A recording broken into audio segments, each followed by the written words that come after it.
കൂട്ടുകാരെ, അപ്പോൾ മൂന്നാർ വന്നു കഴിഞ്ഞ് മാട്ടുപ്പെട്ടി കഴിഞ്ഞ് എക്കോ പോയിൻറ്റിലാണ് നമ്മൾ വന്നിരിക്കുന്നത്. അപ്പോൾ എക്കോ പോയിൻറ്റിൽ കാർ പാർക്കിംഗ് കാഴ്ചകളാണ് നമ്മൾ കാണുന്നത്. കുറേ നല്ല അടിപൊളിയായിട്ട് ആകാശം നല്ല നീല പുതപ്പ് പുതച്ച പോലെ ഭംഗിയായിട്ട് കിടക്കുന്നുണ്ട്.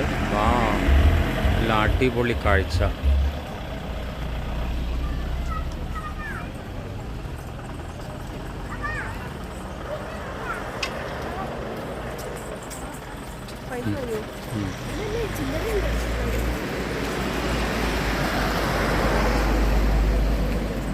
നല്ല അടിപൊളി ആകാശം.